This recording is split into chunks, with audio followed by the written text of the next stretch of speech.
دا چې سمرسیبل هم یوه ډاینامو ده، نو د ډاینامو د کارولو څخه وړاندې تاسو باید چې د ډاینامو د ځواک او کار په اړه په دریو مهمو موضوعاتو ځان پوه کړئ. یو، سمرسیبل هغه وخت ډېرې اوبه راکښلی سي چې تیز څرخېدلی سي. دوهم، چې ټورک یا هم د څرخولو ځواک یې ډېر وي. دریم، چې هارس پاور یې لوړ وي. په دې موضوع د ښه پوهېدلو دپاره اړ یو چې یو څو عملي مثالونه وړاندې کړو.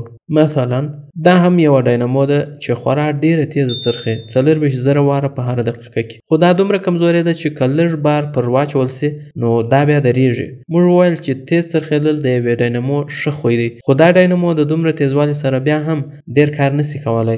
د لږ بار سره یې ټول ځواک ختمیږي. په دوهم قدم کې یوه ډاینامو باید چې ډېر ټورک ولري ترڅو سخت کار ترسره کړلی سي. ټورک د څرخولو ځواک ته ویل کېږي. کله چې موږ د موټر پایه په لاس نسو خلاصولی بیا د ویلپانې څخه کار اخلو. دا ځکه چې همدا ویلپانه موږ ته د څرخولو زیات ځواک راکوي.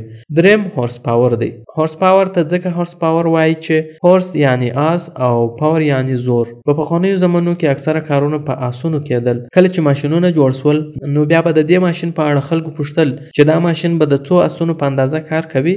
لکه زموږ په سیمه کې چې د غوایي زور مشهوره دی. داسې فکر وکړئ چې دا ارغړه یا پولۍ سمرسیبل دی. دا وزن اوبه دي او دا آس یې هورس پاور دی. اوس که چیرې وزن نه وي او آس روان سي نو دا ارغړه به په هغه اندازه تیزه وڅرخیږي په کومه اندازه چې آس حرکت کوي. خو که وزن ور باندې وتړل سي نو د ارغړې څرخېدل بیا د آس په زور پورې اړه لري. که چیرې یو آس وي نو بیا دا وزن په عادي شکل سره راپورته کیږي او که آسونه دوه درې سي نو بیا هم وزن په ډیره تیزی سره راپورته کیږي. خلاصه دا چې د سمرسیبل څرخېدل د وزن په ډیروالي هم کمزوري کېدلی سي او د هورس پاور په کمیدلو هم کمزوري کېدلی سي. که تاسو سمرسیبل رانیسئ نو هورس پاور او ټورک ته به یې حساب کوئ. که د برمې اوبه دومره کښته سي چې د پایپ د اوبو وزن د سمرسیبل پر هورس پاور زیاتې سي نو دا سمرسیبل بیا ستاسو برمې ته کار نه کوي. که تاسو غواړئ چې په ژوره برمه کې دي ستاسو سمرسیبل ښه تیز وڅرخیږي ترڅو ډېرې اوبه راوکاږي نو باید چې د سمرسیبل هورس پاور زیات وي. کله چې تاسو د هغه برمې سمرسیبل چې اوبه یې لوړې وي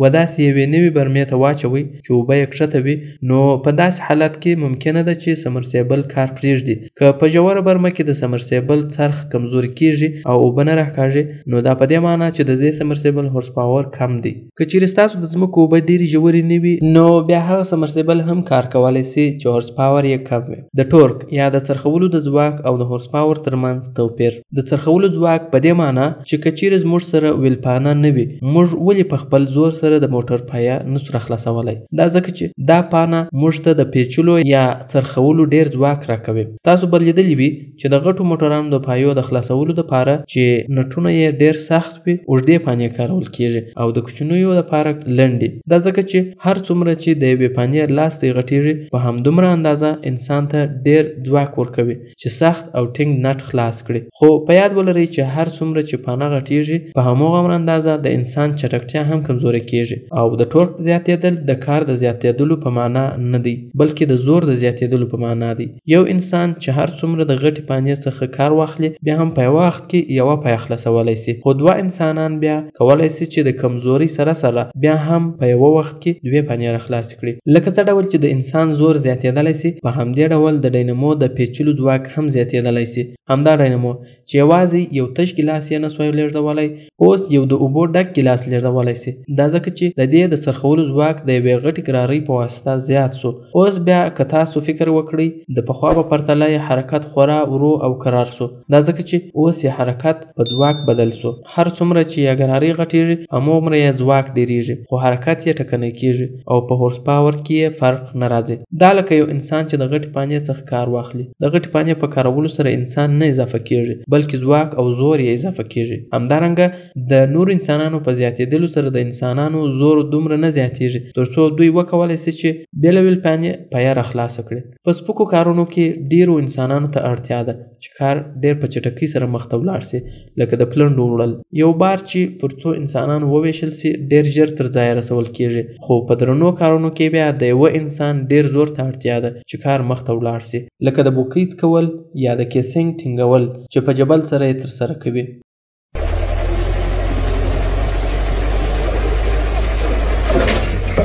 یو انسان په یوازې ځان د ډیرو انسانانو پلنډې نسی وړلی. بالعکس بیا ډیر انسانان په وچ لاس د یوه جبل کار نسی ترسره کولی.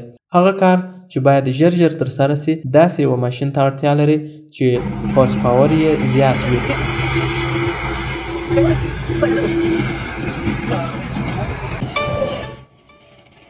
او هغه کار بیا چې وخت پکښې اړین نه وي خو ډیر زور ته پکښې اړتیا وي نو داسې ماشین ته اړتیا لري چې د هورس پاور پر ځای ډیر ټورک او زور ولري.